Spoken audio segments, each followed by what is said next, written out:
You know what's kind of interesting about people who always keep their house clean?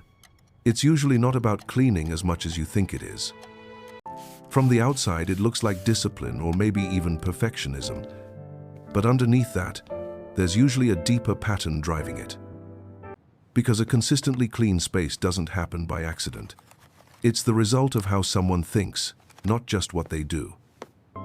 And once you start noticing those patterns, you realize it has less to do with effort and more to do with mindset. For some people, cleaning feels like a chore they avoid.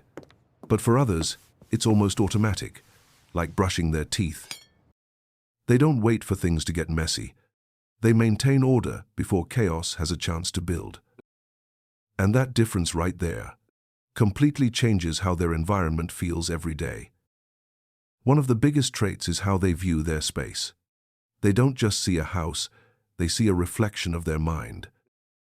Clutter doesn't just look messy to them. It feels mentally heavy, like something unfinished. So instead of ignoring it, they reset it quickly. Not because they have to, but because it gives them clarity. Another thing you'll notice is how small their habits are. They don't clean in big, exhausting sessions all the time.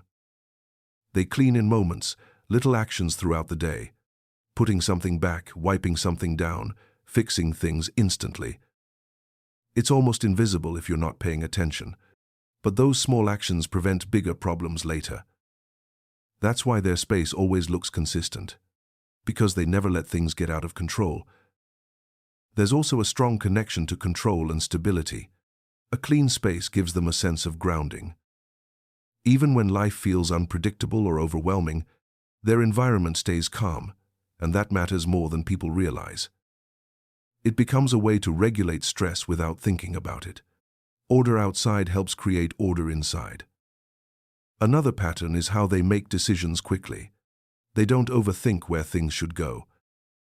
Everything has a place, and they stick to it, which removes friction from everyday life.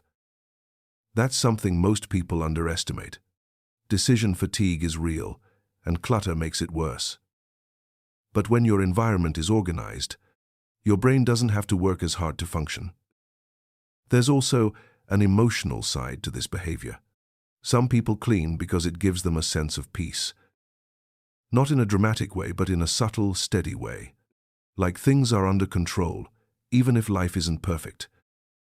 For others, it's tied to identity.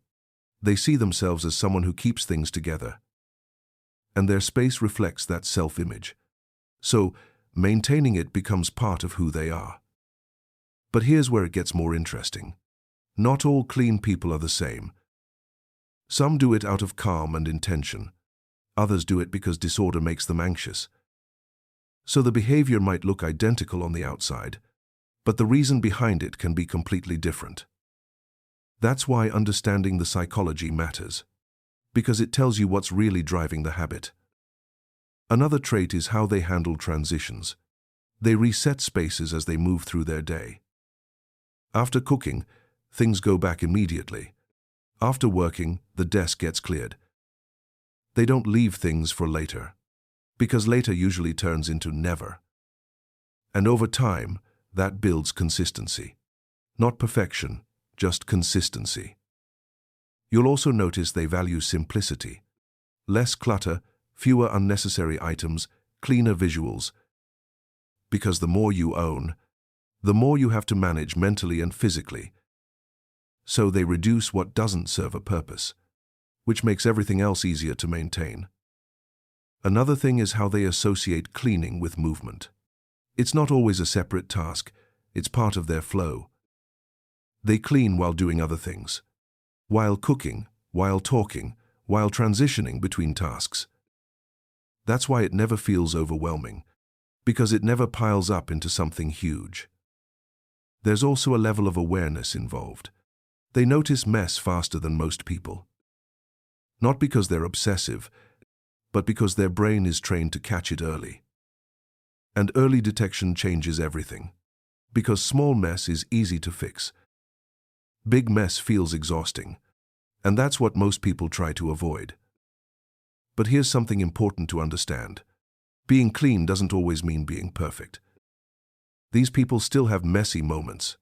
They just recover from them quickly. They reset instead of avoiding. And that's a huge psychological difference. Avoidance creates buildup. Action creates momentum. And momentum is what keeps their space consistent. Not motivation, not bursts of energy. Another interesting trait is how they link environment to focus. A clean space makes it easier for them to think clearly. Less visual noise means less mental distraction, which improves how they work and make decisions. So cleaning isn't separate from productivity.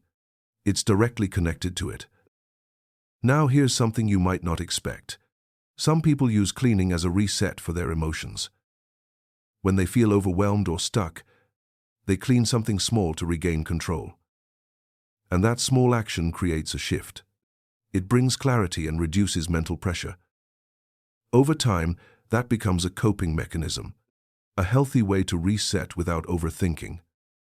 But again, it depends on the intention behind it, because it can be grounding, or it can become excessive. Balance is what makes the difference. Not the behavior itself, but how it's used. So if you've ever wondered how they do it, it's not about cleaning more, it's about thinking differently. It's about small habits, fast decisions, and constant resets. Not waiting for motivation to show up. And the best part is, this is something you can actually train over time. You don't need to change everything overnight. You just need to change how you respond to small moments. So here's a simple challenge for you. Something that can shift your environment fast. For the next 7 days, reset one space every day. Just one, nothing overwhelming. It could be your desk, your kitchen, your room, anything that you use regularly. The goal isn't perfection, it's consistency and awareness. Notice how it feels when things are in order. Notice how your mind responds to that change. Because once you feel that difference, it becomes easier to keep going. And now I'm curious about you. Do you function better in creative chaos? Or do you feel more focused when everything is clean and organized? Be honest with yourself when you answer that. Drop your answer in the comments, because it says a lot about how your mind works. And if you want to understand more patterns like this, make sure you subscribe and stick around. Because sometimes small habits reveal the biggest truths. And once you see them, you start noticing them everywhere.